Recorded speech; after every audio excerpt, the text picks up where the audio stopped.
Ethiopian people. I'm also a follower of Jesus Christ, and I am a Christian in the United States of America, stand with the Ethiopian people. I am not ashamed of the gospel of Jesus Christ, and we are obligated to stand for the freedom of the Ethiopian people. As American, as Christians, and as a Marine, I stand for the freedom of the Ethiopian people. Can you spell your last name?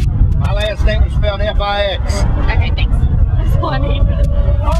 Ethiopia be free. I, as an ex-Marine, have fought for my country and stood for democracy. We as a nation stand for democracy throughout the world. We cannot stand for the terrorism and the oppression that is going on in Ethiopia today.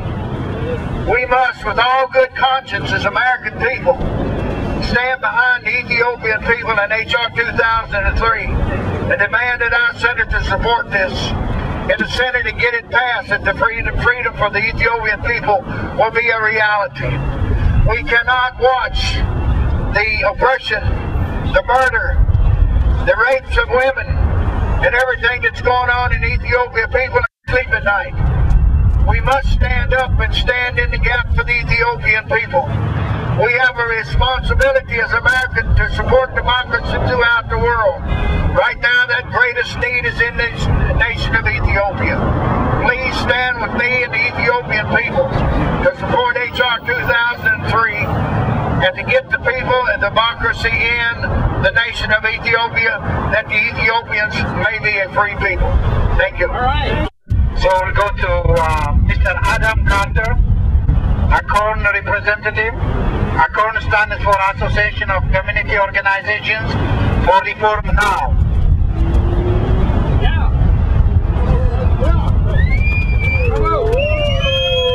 Thank you very much. I'm really proud to be here with everybody and standing up to Senator Inhofe and his shameful and disgusting behavior regarding the people of Ethiopia, and regarding the will of the American people. This bill passed, by voice vote and unanimously in the House of Representatives.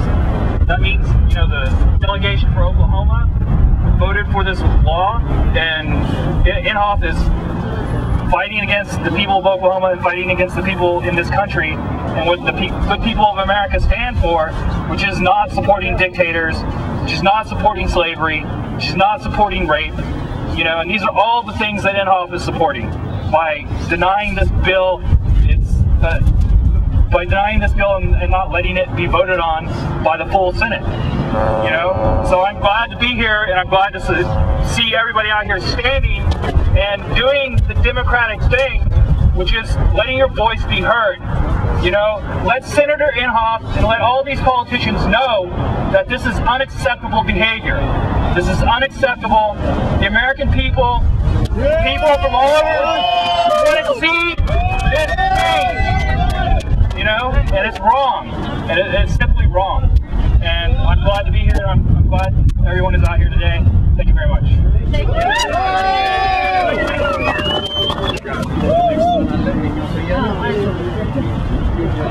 Daniel Batchelder, Director of the Peace House here in Oklahoma. I am Nathaniel Batchelder. I'm the Director of the Peace House in Oklahoma City, and I was the recipient in December of just this past year of the Oklahoma Human Rights Commission Human Rights Award for 25 years of work in Oklahoma for human rights. My co-recipient of that award was Ambassador Edward Perkins, who served the United States as ambassador into South Africa and opposed human rights in South Africa. So I've heard about this issue from my friends in the United Nations Association, and I've heard about this issue from people that I know in Human Rights Watch, and I've heard about this issue from other human rights supporters in Oklahoma.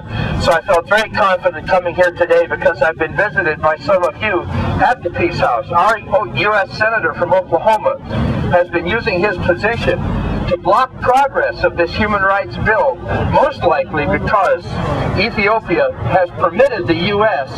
to use Ethiopian prisons for the interrogation of suspects in the war on terror.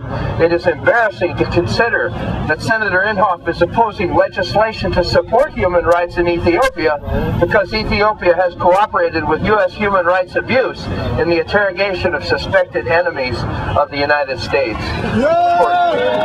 For too long, the United States has been willing to ally itself with oppressive regimes, ignoring human rights violations when perceived national interests are at stake. So, we have sent out an email from the Peace House to perhaps 1,000 people with information about this bill and how to take action and how to contact Senator Inhofe, which we will do again, and I'm proud to be here. Thank you. All right. Nice to talk to you.